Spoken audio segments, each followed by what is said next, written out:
ओम शांति। दोस्तों, आज के दिन की शुरुआत एक प्रार्थना से करते हैं। टर्की और सीरिया में एक बहुत बड़ा अर्थक्वेक आया और इसकी वजह से 2000 से भी ज्यादा लोगों की मृत्यु हुई है।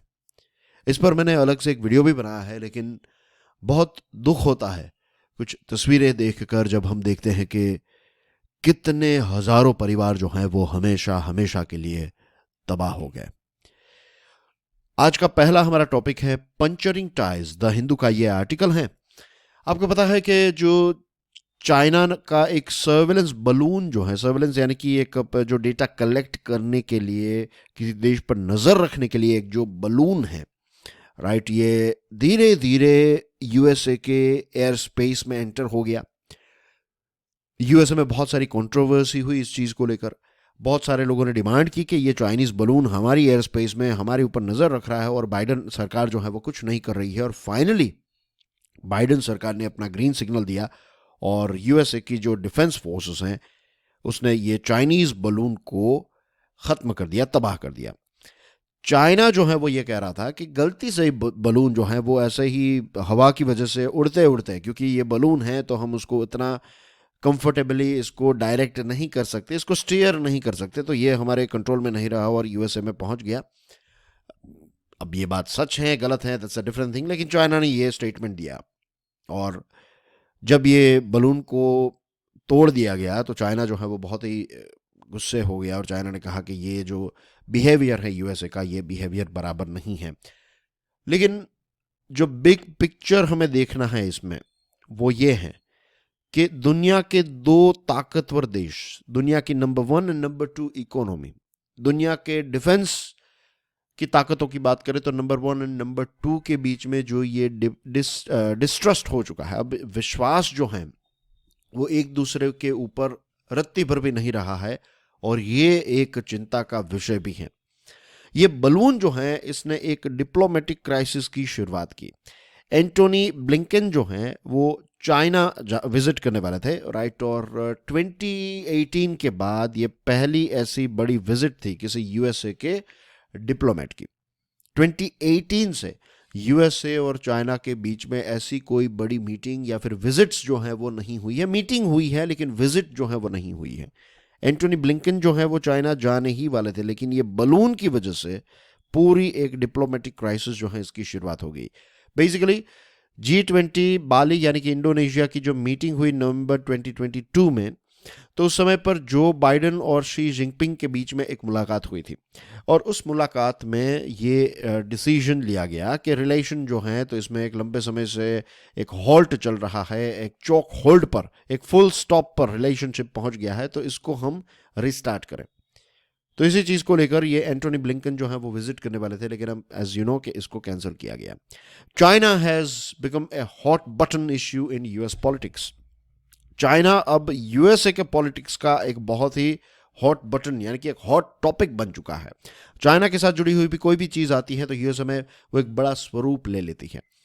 अब एक दूसरी चीज, ये जो बलून है ये ऐसा नहीं है कि पहली बार यूएसए पर आया है या फिर पहली बार किसी देश पर आया है।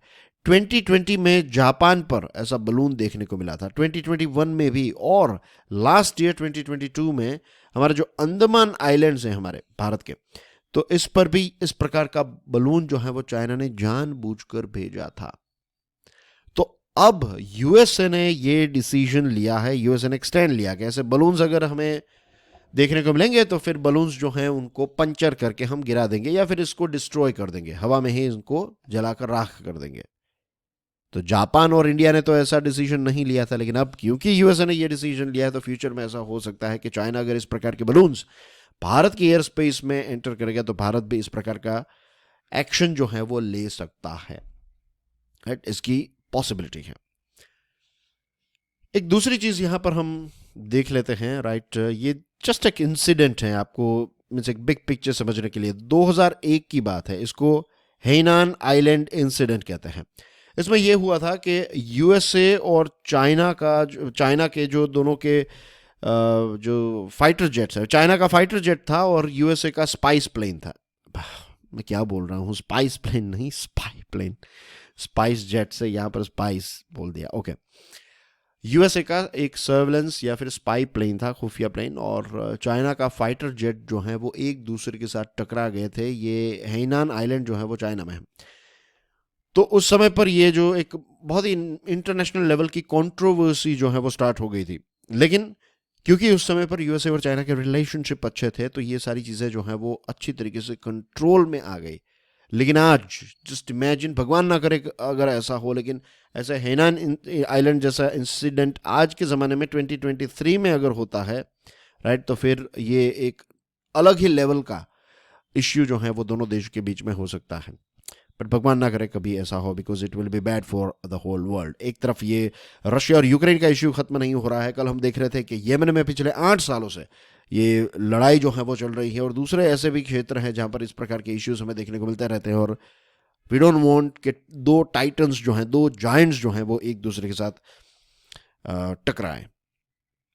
Moving on, end of life decisions, the Hindu का ये आर्टिकल है। इससे पहले भी हमने इसके बारे में बातचीत की थी, और हमारे एक जो स्टूडेंट हैं, राइट, जो व्यूअर हैं, तो उन्होंने ये भी कहा था कि अब हमें एक एक्टिव यूथनेशिया या फिर हम फुल यूथनेशिया की तरफ हमें आगे बढ़ना चाहिए। आई थिंक धीरे धीरे वो चीज़ जो है वो होगी, अभी तो नहीं, लेकिन फ्यूचर में। लेकिन उसके हम कह सकते हैं उसका जो ग्राउंड वर्क है वो अभी स्टार्ट हो चुका है। इनफैक्ट 2018 में इसकी शुरुआत हुई। 2018 में सुप्रीम कोर्ट का ये डिसीजन आया, एडवांस मेडिकल डायरेक्टिव्स जो हैं वो सुप्रीम कोर्ट ने इश्यू किए, और ये पैसिव यूथनेशिया को अलाउ। यूथनेशिया का मतलब ये होता है कि अगर कोई आप बीमारी है, राइट, क्योरेबल नहीं है, अब लगता है कि अब इसमें कोई फ़ायदा नहीं होगा, अगर जो पेशेंट है वो जिएगा तो उसको बहुत ही दुख दर्द तकलीफ सहनी पड़ेगी और रिकवरी के कोई चांसेस ही नहीं है, तो ऐसा समय में सबसे लॉजिकल डिसीजन यही रहता है कि उसको यूथनेशिया दिया जाए, इन द सेंस कि वो हॉस्पिटल में एक मृत्यु को स्वीकार ले। जो वेंटिलेशन की सिस्टम है उसको हटाया जाएगा, या फिर एक इंजेक्शन भी उसको दिया जा सकता है जिससे एक डिग्निटी वाली मृत्यु जो है उसका वो हकदार बने। लेकिन 2018 का ये जो डिसीजन आया था, तो इसमें बहुत सारे स्ट्रिंजेंट सेफगार्ड्स थे, और ये इतने स्ट्रिंजेंट थे कि फिर इसको आगे बढ़ाना ही पॉसिबल नहीं था। लेकिन ये सुप्रीम कोर्ट ने इस चीज़ को रिकॉग्निशन दिया कि जो पेशेंट है, जो दर्दी है, उसकी ये ऑटोनॉमी है over end of life decision, right. And the second thing is right to a dignified death, कि वो ऐसे कहते हैं ना कि बहुत ही पीड़ा सहन करके ना मरे, राइट। वो एक डिग्निफाइड मृत्यु जो है वो उसको सिलेक्ट करने का भी अधिकार जो है एक इंडिविजुअल के पास रहता है। अब नया जो ऑर्डर आया है, कॉन्स्टिट्यूशन बेंच ने जो इससे पहले के डायरेक्शंस थे उसको थोड़ा मॉडिफाई किया है, उसको और वर्केबल और सिंपल बनाया है। पहले ऐसा था कि आपको जुडिशियल मैजिस्ट्रेट जो हैं उनकी साइन चाहिए थी, लेकिन अब आप एक गैजेटेड ऑफिसर या फिर एक नोटरी की साइन भी लेकर आएंगे तो भी ये चलेगा। इन द सेंस के यू सी के जुडिशियल मैजिस्ट्रेट की अपॉइंटमेंट लेना, ये सारी चीज़ें जो हैं इट्स वेरी रेड टेप के साथ भरी हुई हैं, साहब हैं नहीं हैं ये वो एक्सेट्रा चलता रहेगा। लेकिन नोटरी और गेजेटेड ऑफिसर जो है वो आपको मिल जाएंगे, तो यहाँ पर और ज़्यादा विश्वास जो है वो रखा है। इसके साथ जब जो एग्जीक्यूटर हैं, जब वो व्यक्ति इनकेपेबल बन जाता है डिसीजन का, लेट्स से कोई कोमा में है, तो वो व्यक्ति थोड़ी डिसीजन लेगा, तो जो गार्डियन है या फिर क्लोज रिलेटिव जो हैं वो इनकी जगह पर डिसीजन ले पाएंगे। जनरली ऐसा ही होता है, प्रैक्टिकल टर्म्स में ऐसा ही होता है, लेकिन अब लीगली भी यही चीज़ जो है उसको सुप्रीम कोर्ट ने एक ग्रीन सिग्नल दिया है। The new guidelines require the hospital itself to constitute a primary medical board to certify whether the instructions on refusal और withdrawal of the treatment should be carried out. नई guidelines में ऐसा है कि hospital जो है वही एक प्राइमरी मेडिकल बोर्ड तैयार करेगी, यानी कि हॉस्पिटल के ही डॉक्टर्स जो हैं उसकी एक टीम जो है वो डिसीजन लेगी कि अब ये मेडिकल ट्रीटमेंट यहाँ पर ख़त्म कर देने की ज़रूरत है। और जो सेकेंडरी बोर्ड है, पहले कलेक्टर के द्वारा बनाया जाता था, तो कलेक्टर, जब डिस्ट्रिक्ट कलेक्टर के द्वारा वो बोर्ड बनाया जाता था तो उसमें बहुत वक्त लगता था। लेकिन अब यहाँ पर जो डिस्ट्रिक्ट के जो चीफ मेडिकल ऑफिसर हैं, राइट, वो नॉमिनेट कर देंगे, तो it will become bit more easy. तो यही है, ये आर्टिकल में जो एक चेंजेस आए उसके बारे में बात हुई है। But the most important thing is not this कि यहाँ पर क्या क्या चेंज किया. The most important thing is कि हमें पार्लियामेंट, हमारी पार्लियामेंट जो है उसको इसका एक कॉम्प्रिहेंसिव लॉ बनाने की ज़रूरत है. और ये जो कॉम्प्रिहेंसिव लॉ हैं ये ग्रास रूट रियलिटीज़ को ध्यान में रखते हुए कि डॉक्टर्स को मिलिए, छोटी बड़ी हॉस्पिटल के डॉक्टर्स को मिलिए, एक थरो रिसर्च कीजिए, पता लगाइए कि कैसे डिसीजंस लिए जाते हैं, राइट. कि लोग जब अफोर्ड नहीं कर पाते, जब रिकवरी के चांसेस ना के बराबर हैं, तो ऐसे सिचुएशन में कैसे डिसीजंस लिए जाते हैं, प्रैक्टिकल वर्ल्ड में कैसे डिसीजंस लिए जाते हैं. तो ये चीज़ें भी इसमें ऐड होनी चाहिए और पार्लियामेंट को इस पर एक कॉम्प्रिहेंसिव लॉ बनाने की ज़रूरत है. एक लंबे समय से, this is a very old concept. मैं बता दूं, ये यूथेनेशिया वाला कॉन्सेप्ट जो है ना बहुत ही पुराना है, दशकों पुराना कॉन्सेप्ट है. लेकिन इस पर एक प्रॉपर लॉ जो है आज के ज़माने का अप टू डेट जिसको कहते हैं लॉ बनाने की हमें आवश्यकता है. फ्यूचर में इस प्रकार की चीज़ों की बहुत ज़्यादा आवश्यकता हो सकती है. और बहुत हर रोज़ बीनों के हमारे देश में कितने सारे एक्सीडेंट्स होते हैं, तो कितने सारे लोग जो हैं वो ऐसे सिचुएशन, कोमा एक्सेट्रा में चले जाते हैं.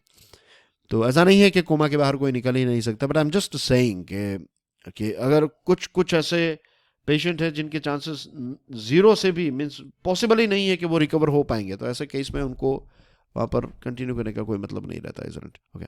Ban on Chinese app, Tribune का ये आर्टिकल है. 2020 से इसकी शुरुआत हुई. इसको मैंने फाइनेंशियल न्यूज़ में भी कवर किया था. ये चाइनीज़ ऐप को बैन करने का जो एक नया डिसीजन सरकार ने लिया है. एंड दिस इंडिकेट्स, ये इस बात का सबूत है कि हमारे देश में ये सर्वेलेंस और regulatory mechanism when it comes to this online thing, it is very robust. 138 betting यानी कि जो जिसमें शर्त लगाई जाती हैं, तो ऐसे एप्स और 94 लोन लेंडिंग एप्स जो हैं इनको सरकार ने बैन किया है. इसके रीजंस ये बताए हैं.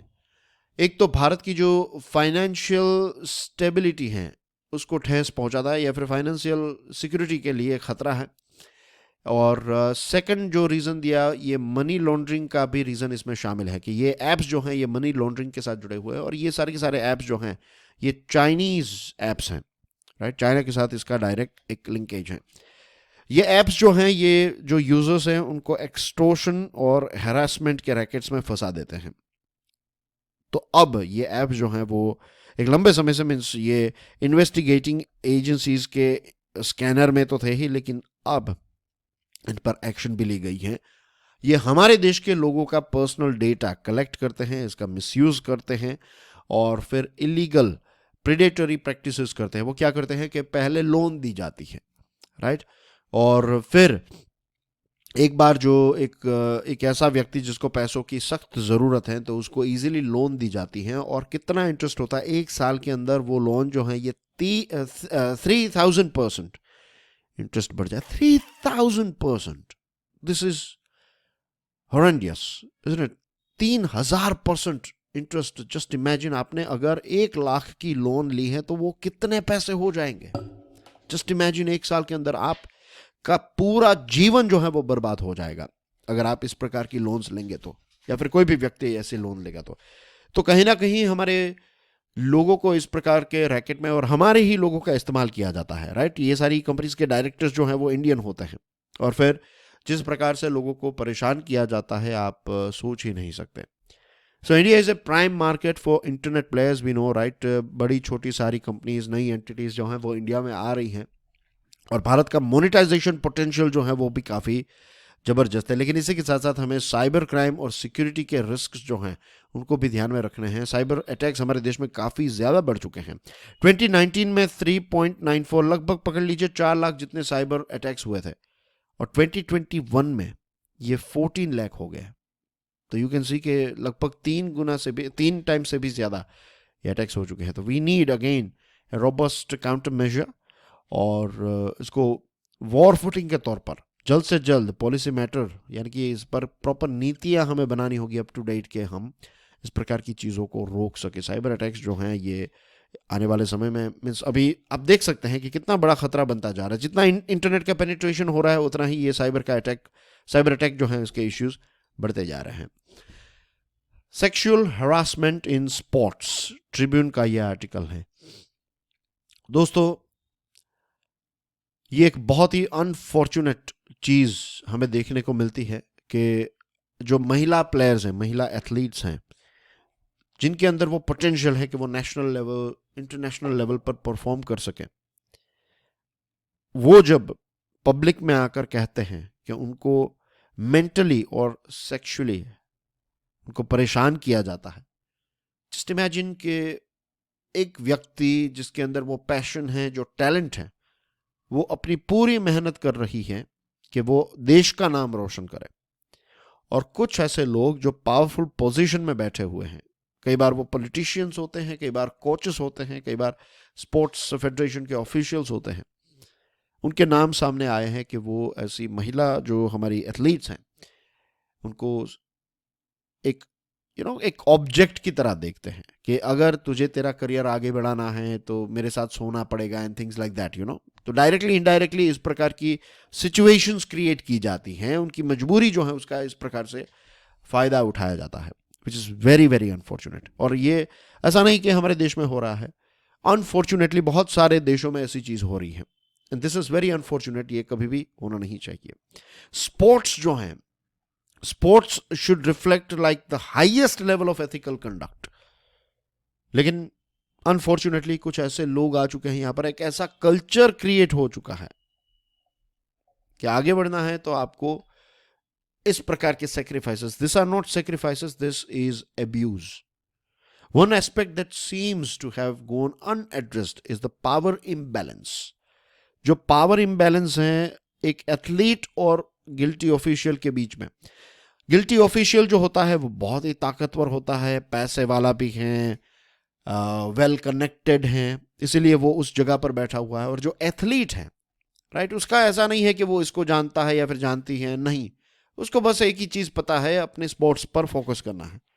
तो यहाँ पर जो पावर का इम्बैलेंस है वो बहुत ही ज़बरदस्त है, और कुछ ऐसे ऑफिशियल्स के पास इतने सारे एक्स्ट्रा ऑर्डिनरी पावर्स होते हैं कि वो उस एथलीट का पूरा करियर जो है वो बर्बाद कर सकता है। Young female athletes often coming from an unprivileged background and staying at a sports training center far away from home stay silent as sports federation officials and coaches possess complete authority over their career and future।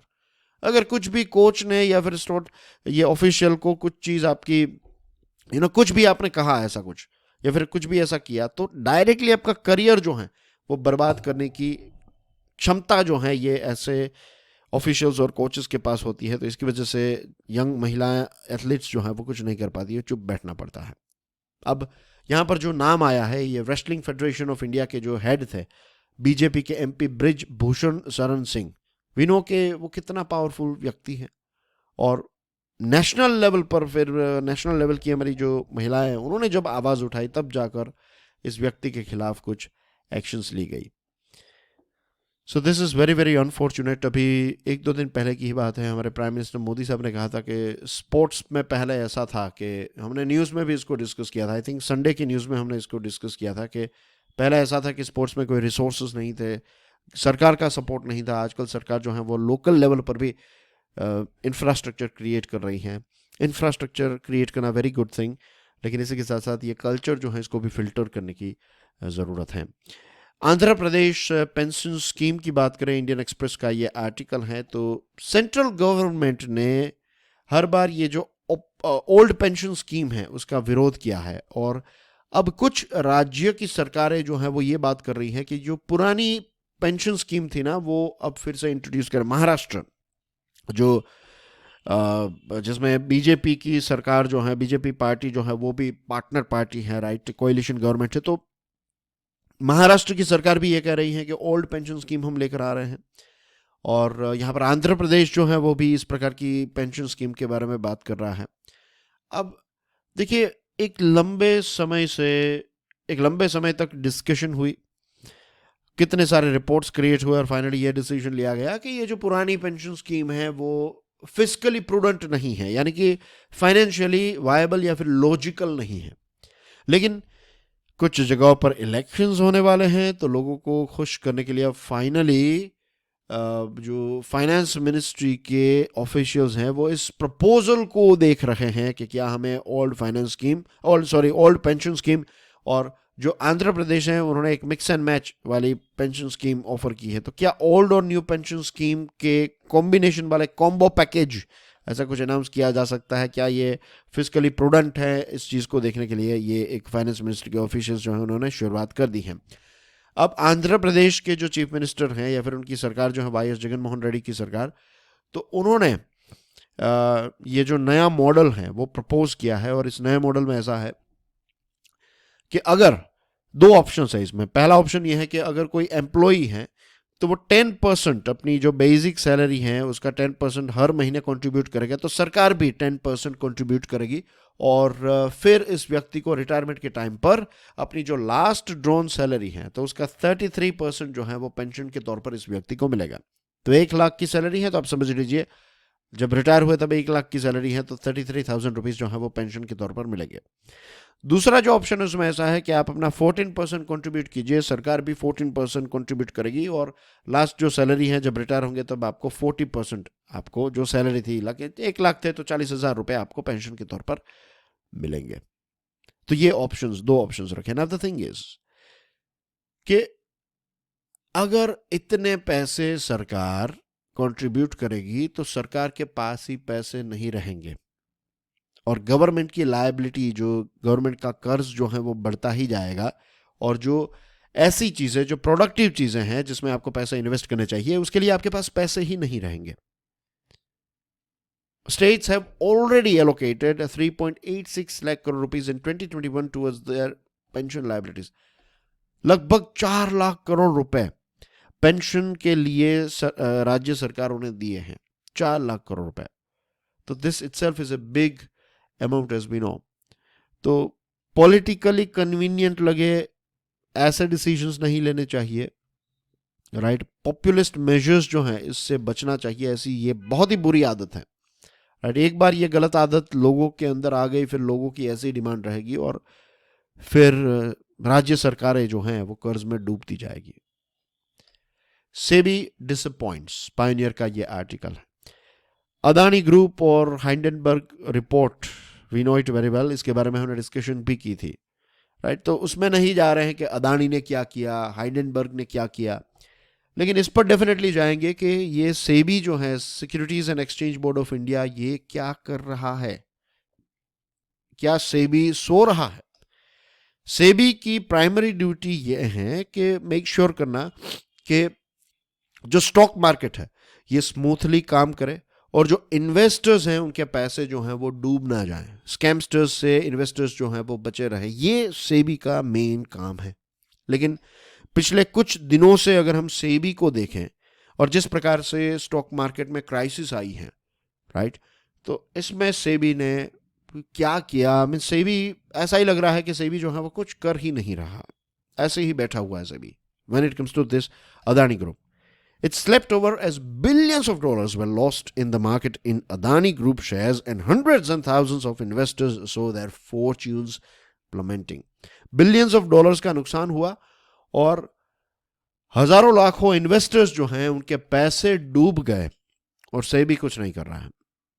It was all happening after the short seller Hindenburg Research, a US-based short-selling firm, released 106-page report on Adani Group, calling it the biggest scam in history and claiming that Adani Group has indulged in stock manipulation and skirting the Indian laws, which SEBI is supposed to protect, by floating over 40 shell companies working from Mauritius and other countries, which bought the Adani shares, working on modus operandi of pump and dump the stocks. ये हाइंडनबर्ग का यह report है। तो क्या सेबी ने इस पर पहले से नजर नहीं रखी? क्या सेबी ने इस पर कोई थरो इन्वेस्टिगेशन की? क्या सेबी एक्टिवली चीजों को देखता रहता है? राइट, बहुत सारे प्रश्न जो हैं यहाँ पर उठते हैं। After 10 days when this all began, SEBI came up with press communique saying that it would step up the surveillance and that it was observing the developments. Market was not convinced. SEBI ने 10 दिन के बाद यह statement दिया और यहां पर भी अदानी ग्रुप का नाम नहीं लिया है, राइट। सिर्फ ऐसा एक स्टेटमेंट दिया कि हम देखेंगे, सर्वेलेंस को और ज्यादा इंक्रीज करेंगे, लेकिन मार्केट जो है वो कन्विंस्ड नहीं है सेबी के शब्दों को लेकर। एसबीआई के बहुत सारे पैसे अदानी के साथ जुड़े हुए हैं। LIC के बहुत सारे पैसे अदानी के साथ जुड़े हुए हैं। अच्छी बात यह है कि रिजर्व बैंक ऑफ इंडिया ने क्विकली अपना काम कर दिया। रिजर्व बैंक ऑफ इंडिया जो है उसने स्टेटमेंट दे दिया है कि हमारा जो फाइनेंशियल सेक्टर है वो काफ़ी रेजिलियंट है, स्ट्रॉन्ग है। अदानी ग्रुप की जो क्राइसिस है इससे हमारी बैंकिंग इंडस्ट्री को कोई इम्पैक्ट नहीं आएगी, ऐसा RBI ने स्टेटमेंट, ऑफिशियल स्टेटमेंट दे दिया। लेकिन सेबी जो है उससे कोई ऐसा स्टेटमेंट हमें देखने को नहीं मिला है, which is very very unfortunate. So that's basically everything in today's discussion dear friends.